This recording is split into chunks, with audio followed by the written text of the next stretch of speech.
She was full of life, beautiful, smart, and her biggest attribute was her singing. What the family was left with was she should have graduated last year and she never will, and she should be in college right now and she never will. We know that issues of anxiety, depression, and especially suicide are topics that we want to avoid because they're scary as parents. But we also know that in Ottawa County, we're not exempt from this. 1 in 3 of our middle school and high schooler kids are struggling with depression. So today we're going to talk about it and we're going to offer hope. Mom, Dad, if you're concerned about your kids, know that you're not alone. She didn't leave anything explaining why or no indicators whatsoever. She was there 1 minute and gone the next. The first thing I wish I would have known is that she needed help, or she thought she needed help, or she had to have had some internal indication. I had no idea. She didn't show the symptoms that they talk about on the list of giving away personal possessions, withdrawing. She's a very private, quiet young lady anyway, so I didn't know. I wish I had known that impulsivity is a huge risk factor for suicide. One of the other things I wish I would have known is people that are contemplating suicide often show signs of improvement once they've come up with a plan. You see this child who is the love of your life, and you know the beauty they have and how lovable they are and the capacity they have to change the lives of the people around them, because you see it every day and you realize they can't see that. All they can see right now is this horrible pain. As a parent, you just want to take it away. You want to fix it. Validate, don't try to fix. Eventually, they may ask for that, but what they need right away is the parent to just say, that sounds really hard, and I see why you are so upset about that. If you want to talk to me about it, I'll listen. I'm not going to judge. I'm just going to validate what you're saying. You have to ask them, all right, what kind of help do you need? Because we're going to go and get it. If your kids come to you telling you they need help, they need help. It's so much better to take them in and not be sorry later. Don't be afraid to seem rude or overly assertive. This is your child's life, and eventually they're going to come back to your care completely. Just ask, don't be afraid. You are not going to give this teenager the idea of suicide. You're giving them a lifeline. There are so many areas to go for resources right now, whether it's online or making a phone call to 211 is a great resource. Just having a plan just in case. The pain, the really awful, deep pain that is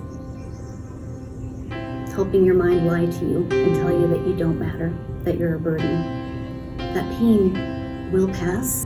You're going to get to a better point.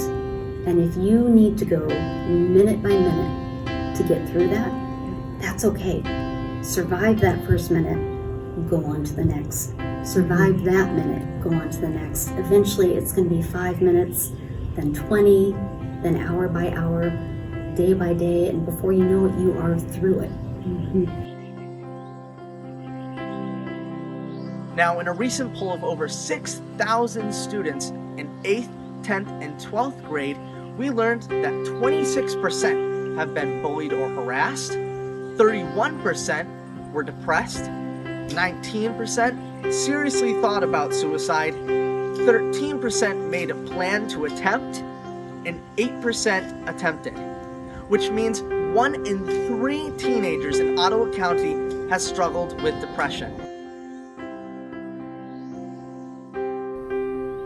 Other signs to look out for are loss of interest in former joys without replacing with a new interest or joy, lack of sleep or sleeping too much, withdrawing from family, friends, and society, increased alcohol or drug use, and a dramatic shift in mood.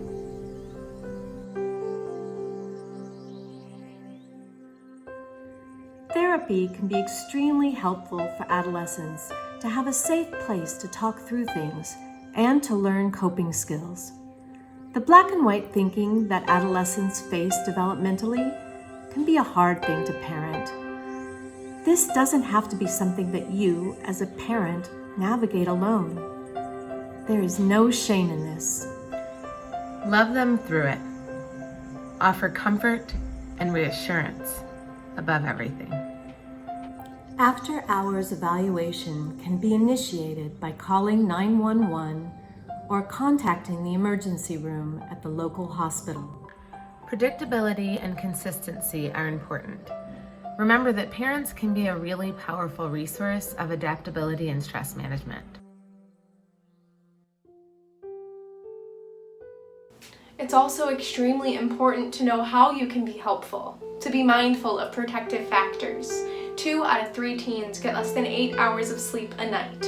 Increasing sleep is a protective factor because it can aid in restoring serotonin levels to your child's brain. Another protective factor is access to help. Navigating your child through getting help can help save their life. Another protective factor is positive social connections. These can be connections to friends, family members, peers, or through extracurricular activities. And lastly, communication skills. Providing a safe space for your child to go to that is judgment-free, guilt-free, and blame-free can help them feel less like they're alone and help them to know that they have a safe space to go to.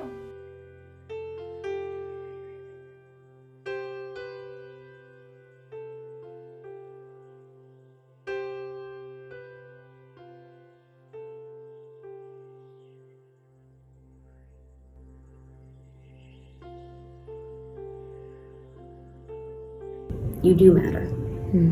You possess beauty that has already changed somebody else's life. You love people who go through the day a little bit lighter because you love them.